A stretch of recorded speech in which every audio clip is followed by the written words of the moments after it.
Today we're going to look at optimization. So we've got a few word problems to consider and then some practice problems for you to look at that are a little more straightforward. This is definitely a section that people typically find to be more difficult, so it's totally fine if you're flummoxed at first, because we're going to spend some time hanging out with it and practicing quite a bit. So even if it seems super difficult at first, have no fear, we'll be breaking it down. So take a moment to write this down. We've got some steps we're going to follow for these problems.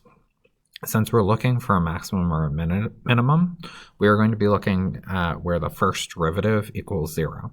But before we can do that, we have to identify what we're given and what we want to know. So the quantity we're trying to maximize or minimize. We're going to have a primary equation. That's going to be the one that we're optimizing, so we're finding a max or min for. And then we're going to have a secondary equation, which is going to be our constraint. So we use that equation to rewrite our primary equation with a single variable. After that, we have to think a little bit about what values for answers make sense, all right? Because we might get a maximum or a minimum that corresponds with a value that doesn't make sense, and obviously we wouldn't want to look at that. After that, we'll set our first derivative of the primary equation equal to 0 and find some solutions. So our first prompt has us looking at a farmer who's fencing in some pasture. So a farmer plans to fence in a rectangular pasture to a river. The pasture contains 245,000 square meters, must contain 245,000 square meters in order to provide enough grass for the herd. So this 245,000 here, that's going to be an area, right? So we've got area, and we know area of a rectangle is length times width is equal to 245,000. So that's a must-have for us. And then it says what dimensions will require the least amount of fencing. So least, that's telling us we're minimizing. We're looking for the minimum, right, amount of fencing. Right. If we don't need it along the river. So we're going to have another equation that's the amount of fence we need. We can call that P, we can call that Q. I'm going to call it P because it's kind of like perimeter. Right. We need fencing on two sides that's equal for our rectangle. So we're going to have 2y plus the long side x. All right, so we've got two equations here now, and we know we're looking for the minimum amount of fence. So we're looking to minimize P. Since P is the quantity that we're looking to minimize, this is going to be our primary equation. A is a requirement, right? We're requiring ourselves to have that 245,000. Look at me leaving off a 0. We're requiring ourselves to have that 245,000 square meters of grazable area. So this is a constraint and therefore a secondary equation. So we're going to be solving our secondary equation for a variable and then substituting that into our primary equation. So when I'm looking at my secondary equation here, I just have to choose a variable to solve for. I'm going to choose to solve for L. When I do that, I've got 245,000 divided by W. All right. In this equation, I should have changed these to x and y, right? Our length and width are x and y. So when I solve for x, I'd get 245,000 divided by y. I substitute that into my equation.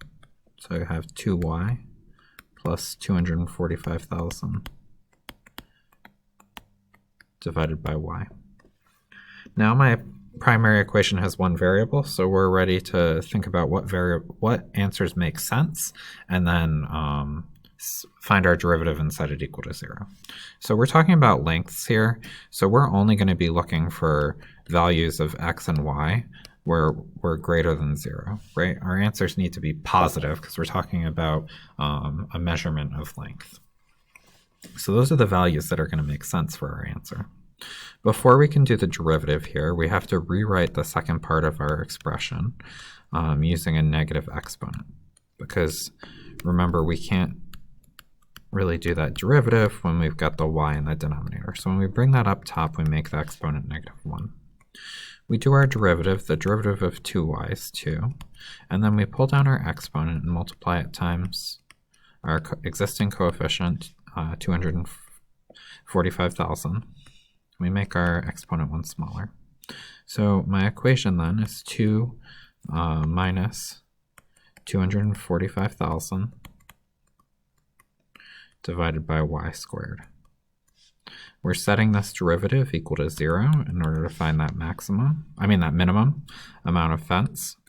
So then we have 245,000 over y squared divided by y squared equals 2. Multiply both sides by y squared to get that guy out of the denominator. That guy gets out of town, right? And then we've got 2y squared equals 245,000. We divide both sides by 2, and we've got y squared equals 122,500.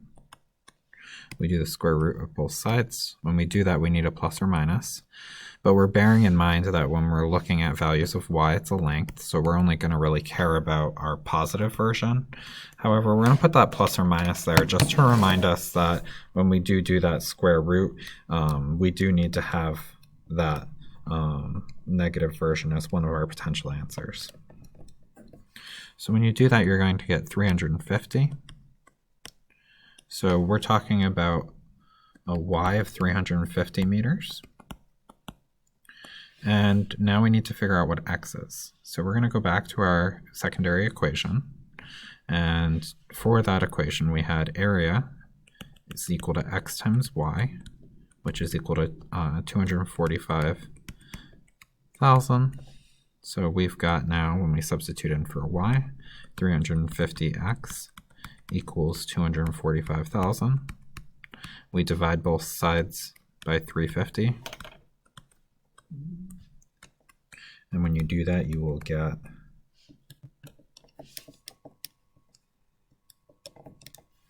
700. So we got x of 700 meters and y of 350 meters.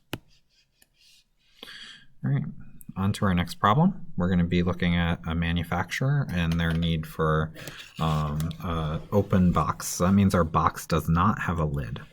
Manufacturer wants to design an open box with a square base and a surface area of 108 square inches. So we're looking to have that surface area be exactly 108 square inches. We need to figure out what an equation for our surface area is. So we've got our base here, and our base area is x squared. But surface area requires us to do all of our sides. We've got 4 faces that we didn't account for, the sides of the box, right? We've got one here, we've got another one here, and then we've got the same thing on the other side and on the back, right? Each of these has a dimension of x as the length along the base, and then a height of h. So we've got 4 of those, so we've got plus 4xh. And that is going to be equal to that 108 square inches that they gave us in the prompt. Then we're looking to say, okay, what dimensions produce a box with the maximum volume? So we need to write an equation for our volume. Volume is the area of the base times the height, and that's going to be x squared times h, all right? Or length times width times height, so x times h. We're looking to maximize the volume equation, so that's going to be our primary. And we want a surface area of 108 square inches exactly, so this is going to be our secondary. So now that we've got those equations set up, we need to solve our secondary equation for a variable and substitute it into our primary equation. So our primary equation only has one independent variable. So we're going to solve our surface area equation for h. When you do that, you'll have 4xh equals 108 minus x squared. Right, all I've done so far is subtract x squared from both sides. Then we're going to divide everything by 4x. That gets rid of our 4x on the left-hand side, and we've got 108 divided by 4x. When you do 108 divided by 4, you get 27. So we've got 27 over x. And then when, minus, and we've got x squared over x to the first. So when we're doing division, we subtract the exponents. So I've got 1/4 x here. All right, so we've got h equals this variable expression, so we can substitute that into our volume equation. So volume equals x squared times 27 divided by x minus 1/4 x. When we distribute, we're going to get 27x squared divided by x minus 1/4 x cubed. That's our volume equation. Same thing, we've got x squared over x to the first, so that's going to be 27x minus 1/4 x cubed. Once we've got that primary equation with just one variable, we're ready to take the derivative and set it equal to 0 to find that maximum or minimum. So when we take the derivative of this, making our exponent one smaller and pulling down that 3, we have 27 minus 3/4 x squared. Setting it equal to 0, we've got 3/4 x squared equal to 27. Multiply both sides by 4/3, and you're going to get 36. So x squared equals 36. And we do the square root, we've got plus or minus. But the only answers that make sense, since we're talking about dimensions of a box, they must be positive, right? So dimensions must be greater than 0. All right, so we've got x equals plus or minus 36 inches. We're only going to care about the positive version. Then we have to look at our secondary equation to figure out what our height is. So I've got square root of 36, so 6 inches as my x. So I'm going to substitute that in. I've got 6 squared plus 4 times 6. H equals 108. So 36 plus 24h equals 108. Subtract that 36. And we've got 24h equals 72. We divide both sides by 24. And when we do that, we're going to get a value of 3.